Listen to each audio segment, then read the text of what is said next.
Le jour où Yvette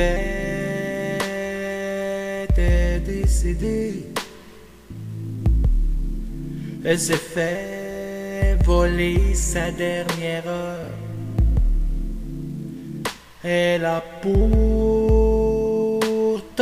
lutté pour partir passer 5 heures au grand jour.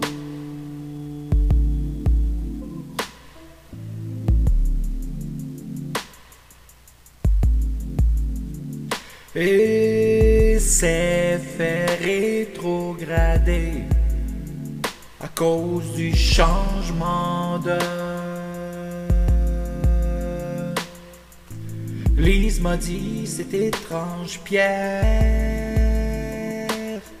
La voisine de palier d'Yvette, celle de la chambre d'en face, est née à la même date qu'Yvette.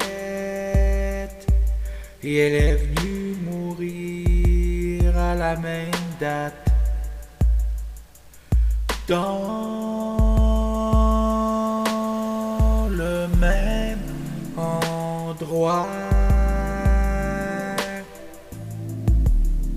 J'ai parlé à Ginette qui voulait épargner papa de la nouvelle en projetant aller le prendre pour lui annoncer la nouvelle une fois rendu devant lui, afin qu'il ne soit pas seul. Mais sans le savoir et désirant réconforter papa avec son grand cœur d'amour et de compassion, Diane lui a appris en lui faisant part de sa sympathie.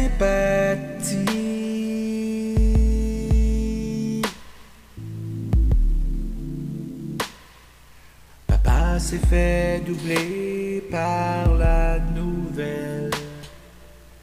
Papa s'est fait doubler par la nouvelle.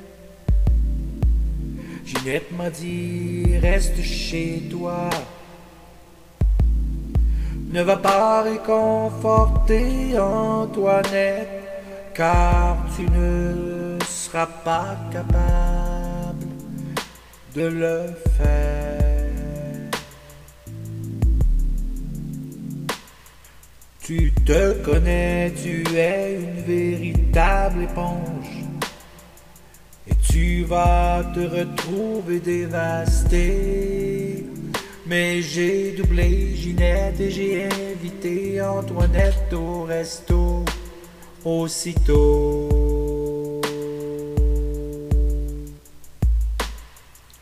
Pour la consoler, et je suis demeuré fort.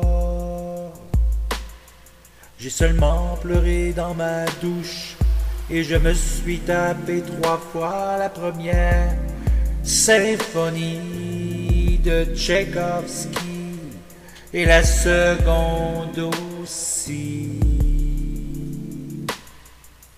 Une fois avec Pletnev,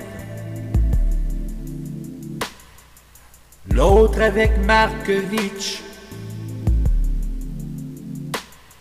et enfin Fedoseyev.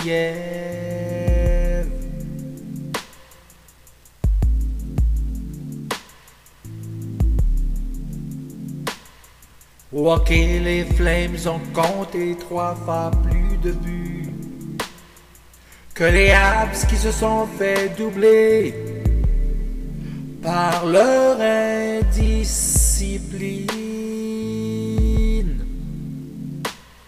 En revenant du resto, je me suis fait rejoindre par le mal de ventre.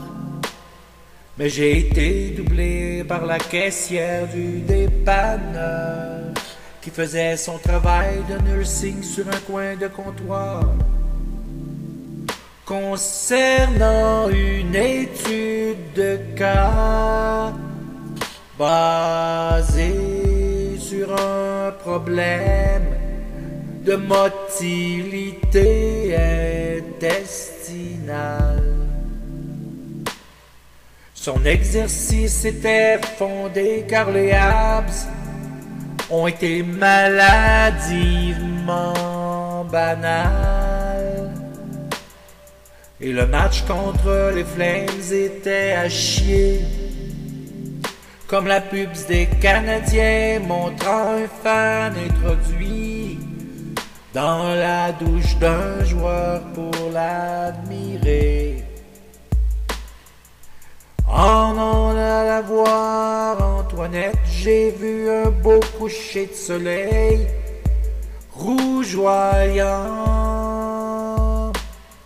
dans les feuilles d'automne de la presqu'île, et j'ai pensé, voilà, c'est pour moi qui vais te l'envoyer.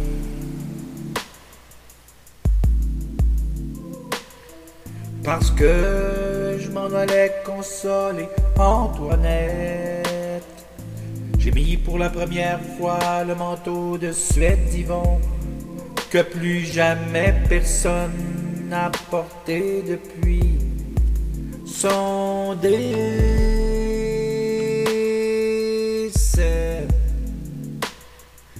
qui par magie m'a fait à merveille et me garde au chaud. Quand j'ai pris Antoinette dans mes bras, c'est comme si Yvon la consolait. Chemin faisant, portant le manteau de mon héros de la guerre de Corée, j'ai revu en mémoire Yvon me pleurer la fois où pour la première fois dans l'histoire de l'humanité, les Américains avaient utilisé le napalm.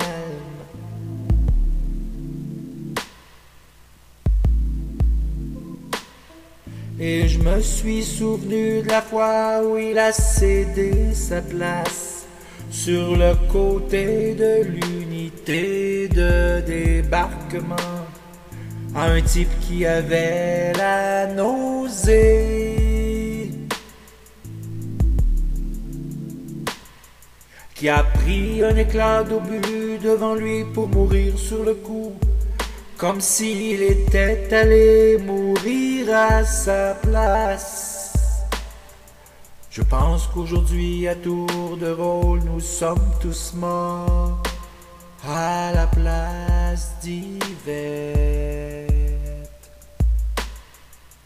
Mais que c'est elle qui a pris le coup en traversant le fleuve de la vie durant son sommeil, pour nous épargner la peine. Et j'ai pensé à Zoran à cause de la dernière lettre de l'alphabet.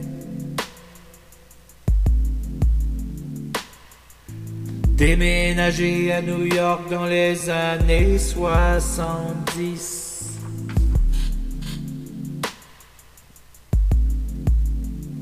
ce designer débarquait tout le monde dans des rectangles et des carrés de tissu noir, et qui sonna le glas de la mode hippie fleurie,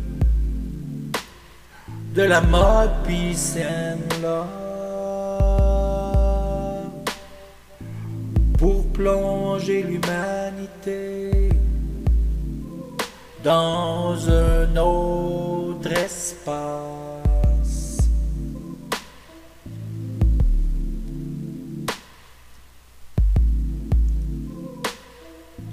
Le jour où Yvette est décédée,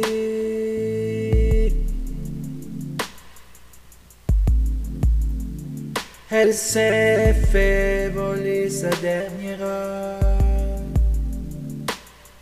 Elle a pourtant lutté pour partir passer 5 heures au grand jour. Mais s'est fait rétrograder à cause du changement d'heure. Je pense que je vais me souvenir de ce jour comme un des plus longs de ma